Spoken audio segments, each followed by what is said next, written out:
Good afternoon everyone. जैसा कि हम लोगों ने electric field intensity due to dipole on axial line पे हमने कंप्लीट कर लिया था, और जैसा कि मैंने कहा था कि रेगुलर बेसिस पे मैं वीडियो डालूंगा और अंत तक मैं कोशिश करूंगा कि आपके 12th क्लास के सारे सिलेबस में कंप्लीट कर दूं। ठीक है, तो आज हम लोग क्या करने वाले हैं, तो आज हम लोग उससे आगे करने वाले हैं topic electric field intensity due to dipole on equatorial line. Equatorial line को लेकर काफी बच्चे कंफ्यूज रहते हैं कि सर इसमें फिगर समझ नहीं आती, इसको हम लोग कैसे आगे रेगुलेट कर सकते हैं, इसको आगे कैसे हम लोग बना सकते हैं, सॉल्व कर सकते हैं। तो आज हम लोग कंप्लीट डिटेल में electric field intensity due to dipole on equatorial line पे हम लोग देखने वाले हैं। जैसा कि प्रीवियस लेक्चर में मैंने आपको electric field, electric dipole moment, ये सब के बारे में डिस्कस कर दिया है। ठीक है, ये सभी चीजें जो है मेरे प्लेलिस्ट में आपको मिल जाएंगी। आगे हम लोग स्टार्ट करने वाले हैं electric field intensity due to dipole on equatorial line. इससे पहले के जितने भी वीडियोस है सब मैंने इसमें कंप्लीट करके आप डिस्क्रिप्शन में लिंक है, उसमें आप जाके देख सकते हो। ठीक है, चलिए अब हम लोग स्टार्ट करने जा रहे हैं electric field intensity due to dipole on equatorial line. इसके लिए हम लोग क्या करेंगे, एक डायपोल कंसीडर करेंगे। जैसा कि हम जानते हैं डायपोल में क्या होता है, नेगेटिव चार्ज एक पॉजिटिव चार्ज होता है, दोनों का मैग्नीट्यूड इक्वल होता है और इन दोनों के बीच का डिस्टेंस जो होता है वो क्या होता है 2l। हम इसमें सेंटर पे एक पॉइंट माने और इक्वेटोरियल लाइन पे हमको क्या करना है, इलेक्ट्रिक फील्ड इंटेंसिटी कंसीडर करना है। इसके जस्ट एकदम 90 डिग्री के एंगल पे एक टेस्ट चार्ज हम कंसीडर करेंगे जिसको हम लोग बोलते हैं Q0। ठीक है, अब इस Q0 टेस्ट चार्ज पे माइनस Q की वजह से भी कुछ ना कुछ क्या होगा फील्ड जनरेट होगा और प्लस Q की वजह से कुछ ना कुछ फील्ड जनरेट होगा। तो चलिए हम लोग कंसीडर करते हैं सबसे पहले कि नेगेटिव चार्ज की वजह से इस टेस्ट चार्ज पे जो फील्ड जनरेट हो रहा है उसका डायरेक्शन क्या है। तो सबसे पहले हम क्या लेंगे, नेगेटिव चार्ज, इन दोनों के बीच का डिस्टेंस तो हमारा ये हो जाएगा। ठीक है, सेम टू सेम इन दोनों के बीच का डिस्टेंस हमारा क्या हो जाएगा, ये हो जाएगा। ठीक है, अब हम लोग क्या करने वाले हैं, देखने वाले हैं कि माइनस Q की वजह से जो इस टेस्ट चार्ज पे जो इलेक्ट्रिक फील्ड लगेगा, बताइए कॉमन चीज नेगेटिव चार्ज है, ये टेस्ट चार्ज क्या होता है हमारा पॉजिटिव चार्ज होता है। जहां पर नेगेटिव चार्ज लाई कर रहा है माइनस Q, उस पॉइंट को मैं A मान ले रहा हूं। ठीक है, इस पॉइंट को मैं A मान ले रहा हूं। जहां पर पॉजिटिव चार्ज है इस पॉइंट को मैं B मान ले रहा हूं, और जहां पर ये टेस्ट चार्ज है उस पॉइंट को मैं मान ले रहा हूं C। ठीक है, जहां पर हमारा कौन सा चार्ज अवेलेबल है, टेस्ट चार्ज अवेलेबल है। अब देखिए ये माइनस Q की वजह से ये पॉजिटिव टेस्ट चार्ज जो है वो ये माइनस Q क्या करेगा, उसको अपनी तरफ अट्रैक्ट करेगा। तो इसकी वजह से जो इलेक्ट्रिक फील्ड का डायरेक्शन होगा, इलेक्ट्रिक फील्ड का डायरेक्शन क्या होगा हमारा, इस डायरेक्शन में होगा। इलेक्ट्रिक फील्ड का डायरेक्शन हमारा क्या होगा, इस डायरेक्शन में होगा। यानी कि ये टेस्ट चार्ज की वजह से जो इलेक्ट्रिक फील्ड का डायरेक्शन हो गया हमारा इस डायरेक्शन में हो गया, जिसको हम लोग क्या मानेंगे E1। कॉमन चीज है नेगेटिव चार्ज क्या करेगा, पॉजिटिव को अपनी तरफ अट्रैक्ट करेगा। सेम टू सेम ये पॉजिटिव चार्ज है और ये टेस्ट चार्ज भी क्या है हमारा पॉजिटिव चार्ज है। ये पॉजिटिव चार्ज इस पॉजिटिव चार्ज में क्या करेगा, रिपेल करेगा। तो रिपेल करेगा तो किस डायरेक्शन रिपेल करेगा, इस डायरेक्शन में रिपेल करेगा, जिसको हम क्या नाम देंगे, E2 नाम देंगे। ठीक है, इसका नाम हम लोग क्या दे देंगे, E2 नाम दे देंगे। ठीक है,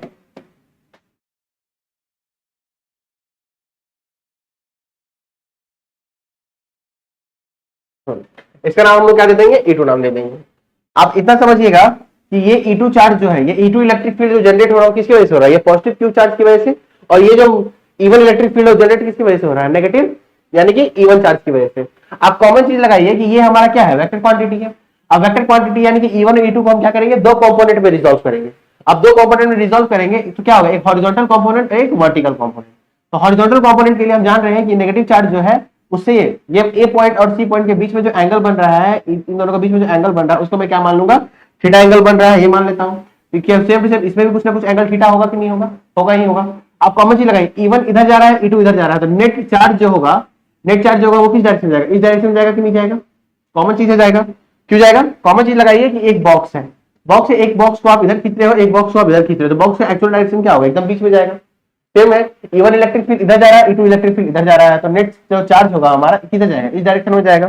ठीक है, और ये हमारा होगा E नेट। आप कॉमन चीज लगाइए, ये दोनों, ये क्या है, ये लाइन और ये लाइन पैरेलल है, और ये क्या है, ट्रांसवर्सल है। इंटीरियर अल्टरनेट एंगल से ये थीटा, तो ये भी एंगल क्या हो जाएगा, थीटा, और कॉरस्पॉन्डिंग एंगल से ये थीटा, तो ऊपर वाला भी क्या हो जाएगा हमारा, थीटा। ठीक है, अब जैसा कि मैंने आपको बताया था कि जो E1 इलेक्ट्रिक फील्ड और E2 इलेक्ट्रिक फील्ड है ये हमारा वेक्टर क्वांटिटी है, और वेक्टर क्वांटिटी मतलब इसको हम लोग दो कंपोनेंट में क्या करेंगे, रिजॉल्व करेंगे। तो दो कंपोनेंट में क्या होगा, जैसे E2 है, E2 का क्या हो गया, हॉरिजॉन्टल कंपोनेंट हो गया, ये E2 का क्या हो गया, हॉरिजॉन्टल कंपोनेंट हो गया, और ये E1 का ये हमारा हॉरिजॉन्टल कंपोनेंट हो गया E2 का, और ये हमारा वर्टिकल कंपोनेंट हो गया E2 का। ठीक है, ये हमारा E2 का वर्टिकल कंपोनेंट हो गया, ये वाला E2 का वर्टिकल कंपोनेंट हो गया। सेम टू सेम देखिए, तो ये E1 है, E1 का हॉरिजॉन्टल कंपोनेंट ये वाला हो जाएगा, और वर्टिकल कंपोनेंट E1 में क्या हो जाएगा, नीचे की तरफ ये होगा। इन दोनों के बीच में हमारा देखिए E1 लाई कर रहा है और इन दोनों के बीच में हमारा क्या कर रहा है, E2 लाई कर रहा है। तो रिजल्टेंट जो इलेक्ट्रिक फील्ड है उसका क्या होता है, दो कंपोनेंट में रिजॉल्व करते हैं, और दो कंपोनेंट में जो रिजॉल्व करते हैं एक हॉरिजॉन्टल कंपोनेंट होता है और एक वर्टिकल कंपोनेंट होता है। अब देखिए थीटा के साथ, क्योंकि आपने क्लास 10th में 11th में पढ़ा था कि कोई भी रिजल्टेंट इलेक्ट्रिक फील्ड रहता है, मान लीजिए ये रिजल्टेंट इलेक्ट्रिक फील्ड है ना, इसको दो कंपोनेंट में रिजॉल्व करते हैं, एक हॉरिजॉन्टल कंपोनेंट और एक वर्टिकल कंपोनेंट।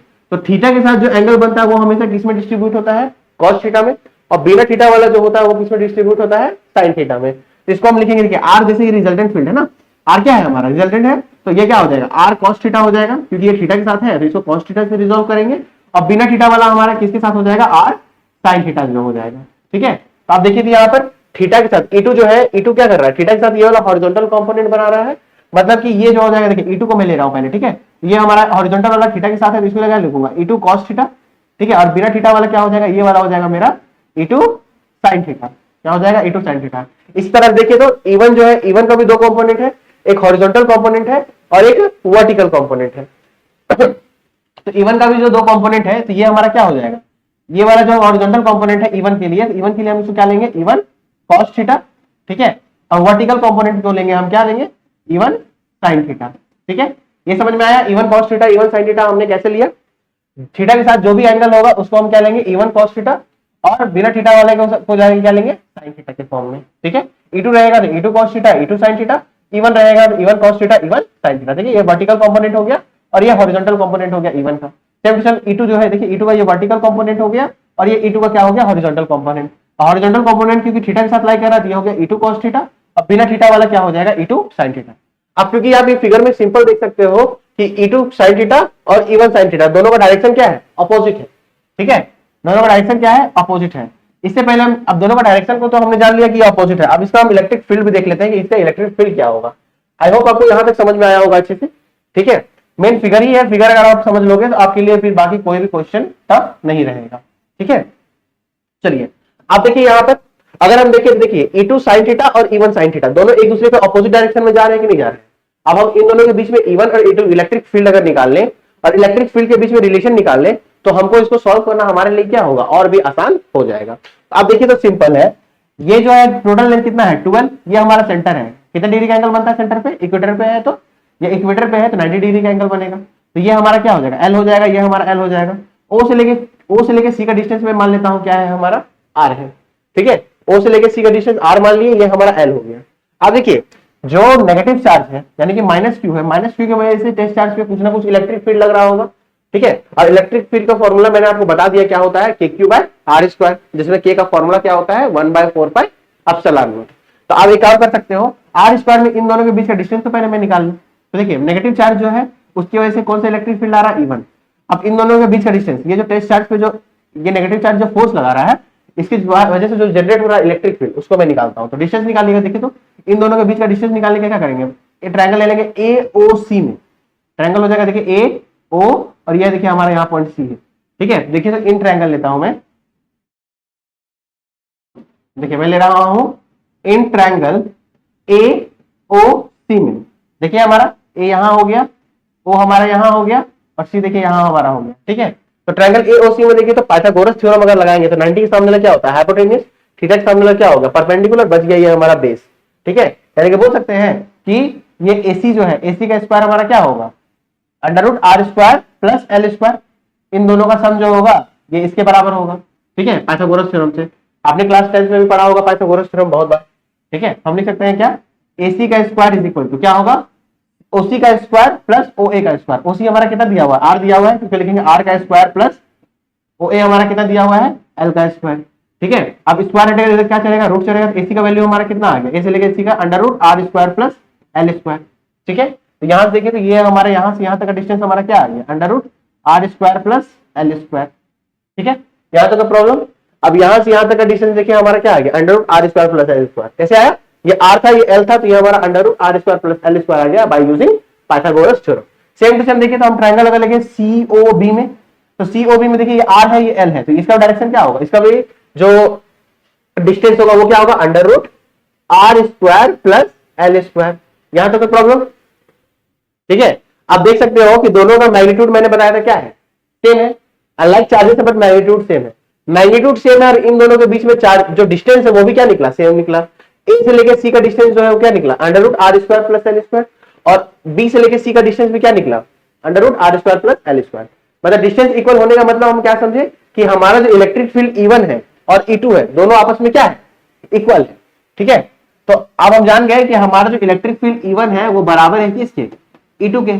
ठीक है, E1 इलेक्ट्रिक फील्ड इक्वल हो गया किसके, E2 इलेक्ट्रिक फील्ड के, क्योंकि दोनों के बीच का डिस्टेंस जो है हमारा क्या निकल गया, इक्वल निकल गया। ठीक है, तो सबसे पहले हम क्या करते हैं, E1 इलेक्ट्रिक फील्ड निकालेंगे, फिर E2 इलेक्ट्रिक फील्ड निकालेंगे, और नेट इलेक्ट्रिक फील्ड के लिए मैं बता दे रहा हूं आपको, समझाऊंगा पहले पहले देख लीजिए। सबसे पहले निकालते हैं E1 इलेक्ट्रिक फील्ड। आपको पता है E1 इलेक्ट्रिक फील्ड जो जनरेट हो रहा है किसकी वजह से जनरेट हो रहा है, नेगेटिव चार्ज की वजह से, क्योंकि नेगेटिव चार्ज जो है ये टेस्ट चार्ज क्या कर रहा है, अपनी तरफ खींच रहा है। ठीक है, तो electric field due to negative charge है ना, क्या लिखते हैं, electric field due to negative charge, यानी कि माइनस क्यू चार्ज बोल सकते हैं, माइनस क्यू चार्ज। तो अब देखिए, तो नेगेटिव चार्ज की वजह से जो हमारा इलेक्ट्रिक फील्ड होगा, इलेक्ट्रिक फील्ड का फॉर्मूला मैंने क्या बताया था आपको, Q बाय 4πε0 r स्क्वायर। तो अब देखिए माइनस क्यू चार्ज की वजह से जो इलेक्ट्रिक फील्ड होगा, तो इसको मैंने क्या माना है, E1 माना है। E1 लिखिए, E1 इज इक्वल टू क्या हो जाएगा हमारा, Q बाय 4πε0 r स्क्वायर। अब r स्क्वायर में देखिए तो यहां से डिस्टेंस कितना है, under root R square plus L square. यहां मैं लिख सकता हूं आर स्क्वायर जगह डिस्टेंस का स्क्वायर हो जाएगा under root R square plus L square का होल स्क्वायर, है ना। ये सारा चीज मैंने प्रीवियस क्लासेस में करवा दिया है आपको, सारा वीडियो पड़ा हुआ है, आप जाके देख सकते हैं, है ना। तो ये हमारा हो गया इलेक्ट्रिक फील्ड E1 का।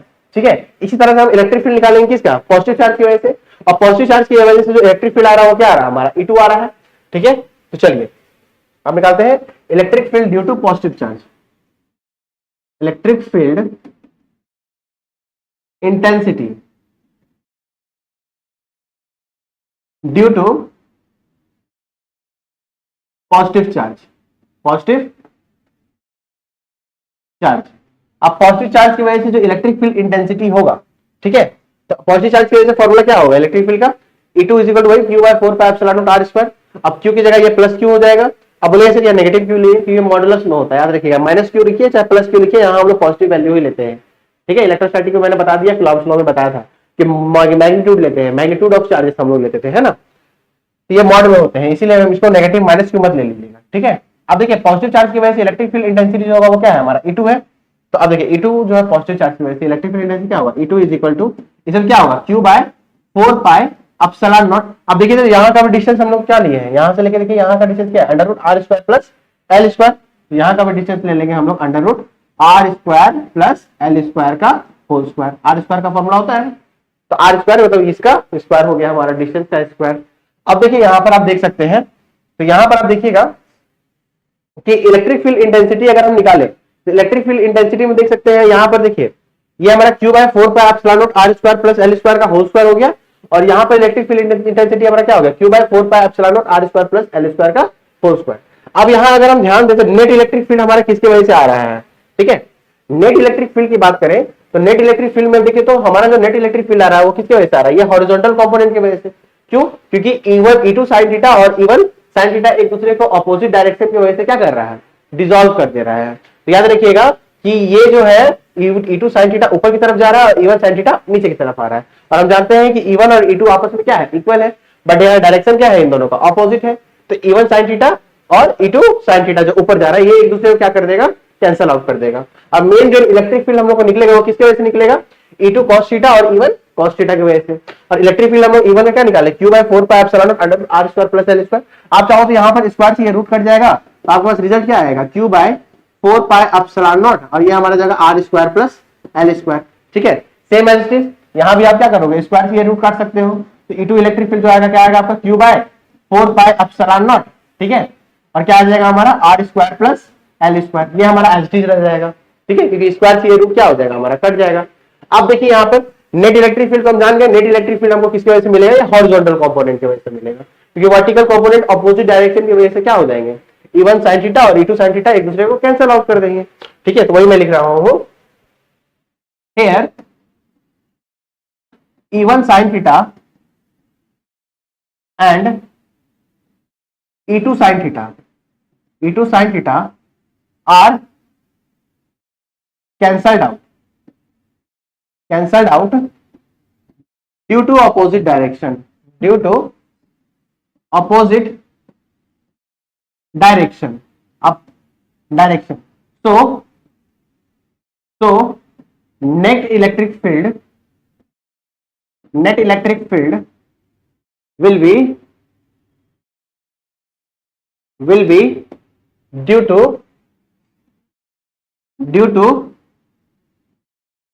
E1 cos theta and E2 cos theta, E1 cos theta and E2 cos theta। यानी कि नेट इलेक्ट्रिक फील्ड जो होगा हमारा किसकी वजह से होगा, E1 cos theta और E2 cos theta की वजह से। क्यों? क्योंकि ऑपोजिट डायरेक्शन की वजह से sin theta डिसॉल्व हो गए।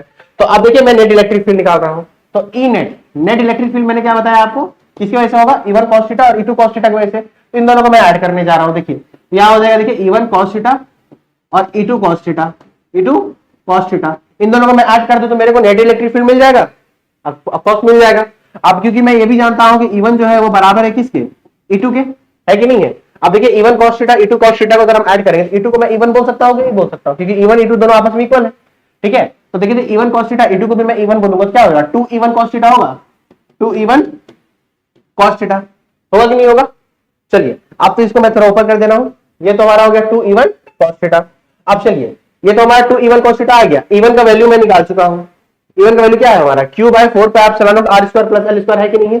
चलिए सेम एज इट, E1 का वैल्यू मैं निकालूंगा तो क्या होगा हमारा 2 into Q/4 pi epsilon naught, अब ब्रैकेट में क्या हो जाएगा R square plus L square, ठीक है। और यहां हमारा क्या हो जाएगा 2E1 और इंटू में क्या हो जाएगा हमारा cos थीटा, ये cos थीटा भी है, ठीक है। अब फिगर में आइए, आप बताइए सर cos थीटा का वैल्यू क्या होगा, ठीक है। तो cos थीटा का वैल्यू के लिए हम लोग को फिगर में आना पड़ेगा बाबू। देखिए फिगर में अगर बताया तो यार एंगल थीटा कहां बन रहा है, यहां पर बन रहा है, देखिए ये हमारा एंगल थीटा हो गया। अब क्योंकि cos थीटा है तो cos थीटा का फॉर्मूला क्या होता है, हमने सबने पढ़ा है, पाकिस्तान भूखा प्यासा हिंदुस्तान हरा भरा, सभी ने पढ़ा होगा कि हमारा पाकिस्तान सॉरी हमारा हिंदुस्तान हमेशा हरा भरा है और पाकिस्तान हमेशा क्या रहा है, भूखा प्यासा रहा। नहीं तो पंडित बद्री प्रसाद हर हर बोल से भी आपने पढ़ा होगा, है ना। तो देखिए हमने क्या पढ़ा था फॉर्मूला, जो हमने फॉर्मूला पढ़ा था, क्या पढ़ा था, cos थीटा का फॉर्मूला पाकिस्तान भूखा प्यासा हिंदुस्तान हरा भरा। तो देखिए तो cos थीटा का फॉर्मूला हमारा क्या होता है, बेस अपॉन हाइपोटेन्यूज। क्या होता है cos थीटा का फॉर्मूला, बेस अपॉन हाइपोटेन्यूज। अगर यहां देखिए तो थीटा के सामने वाला क्या होता है, परपेंडिकुलर, या परपेंडिकुलर क्या है r है, ठीक है।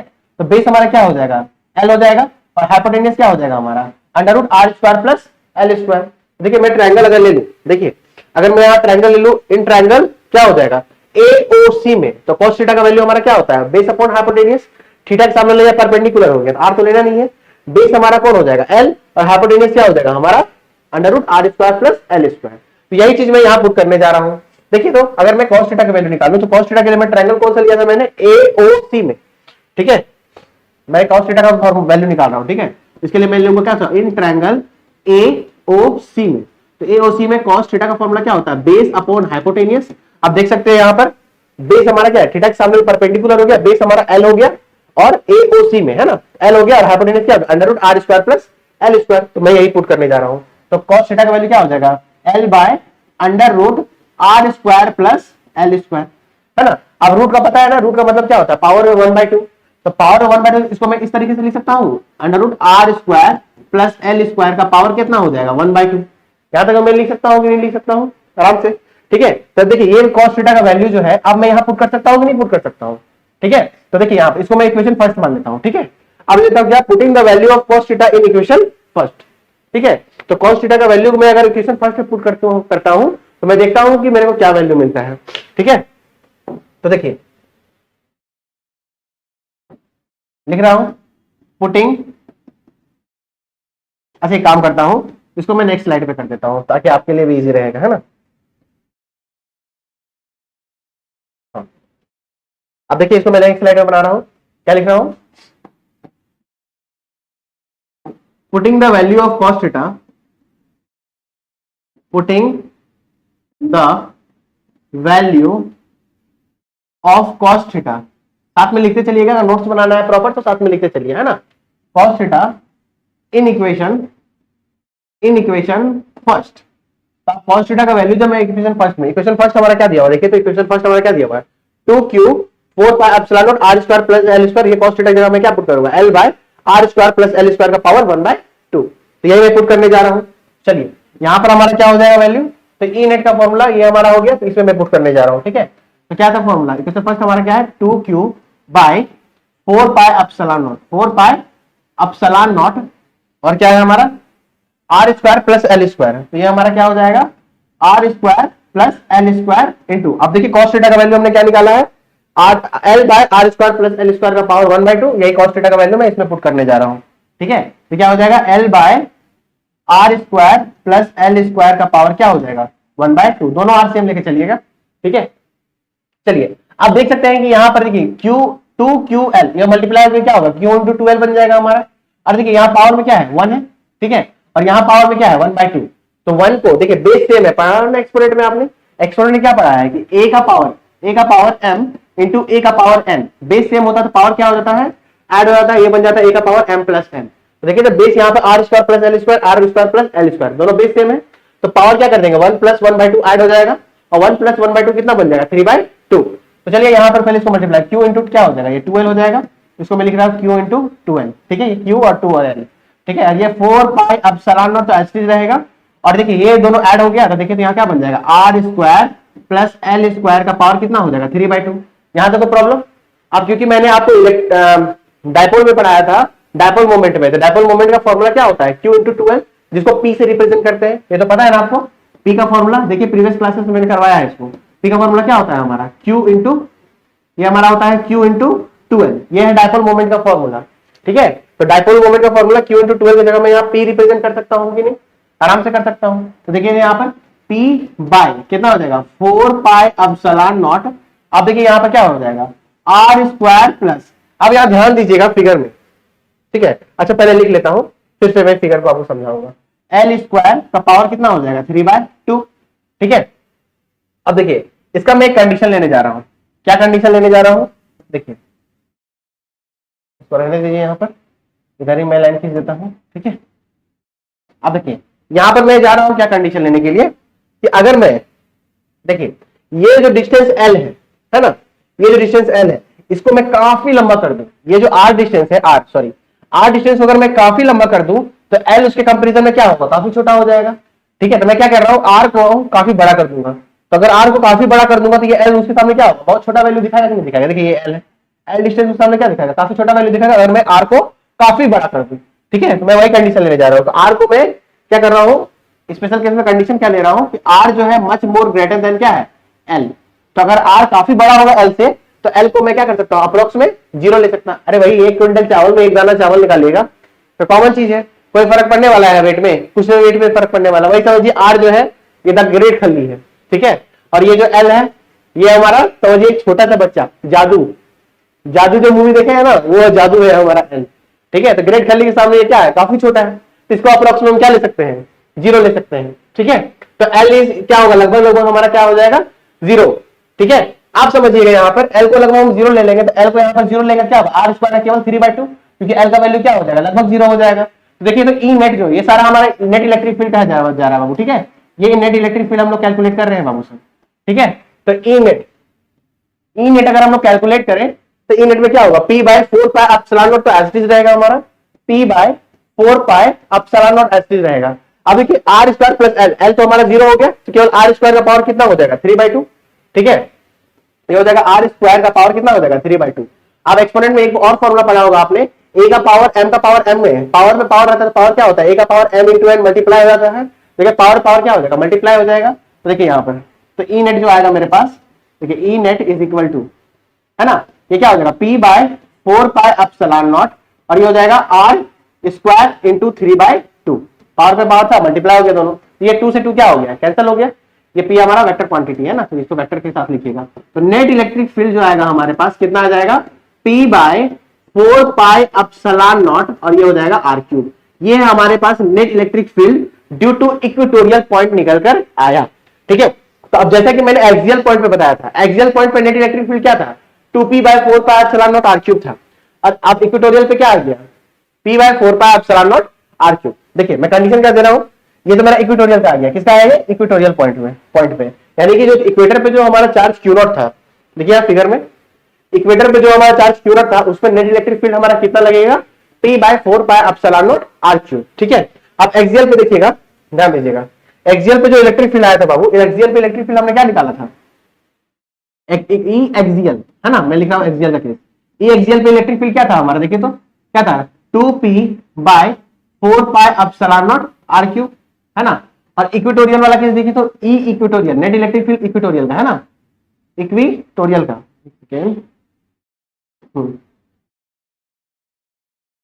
इक्वेटोरियल का। तो इक्वेटोरियल का नेट इलेक्ट्रिक फील्ड हमारा क्या आया, p by 4 pi epsilon naught R cube. तो आप देख सकते हो कि इक्वेटोरियल का जो वैल्यू है p by 4 pi epsilon naught R cube है, और एक्सियल का वैल्यू क्या रहा था हमारा 2p by 4 pi epsilon naught R cube. देखिए p by 4 pi epsilon naught R cube दोनों में सेम है, हम बोल सकते हैं इसका मतलब कि एक्सियल जो है वो इक्वेटोरियल से क्या है, दुगना है कि नहीं। देखिए तो इक्वेटोरियल हमारा p से स्टार्ट हो रहा है, 2p है ना। हम बोल सकते हैं कि ई एक्सियल जो होता है, रिलेशन मिल गया एक्सियल और इक्वेटोरियल का, ई एक्सियल जो होता है वो क्या होता है, 2 टाइम्स होता है किसके, ई इक्वेटोरियल के, किसके, ई इक्वेटोरियल के। ये भी हमारा क्या मिल गया, रिलेशन मिल गया एक्सियल और इक्वेटोरियल के बीच में। ठीक है, इक्वेटोरियल हमारा क्या है, p by 4 pi epsilon naught R cube, put कीजिए तो वही आ जाएगा, देखिए एक्सियल वाला।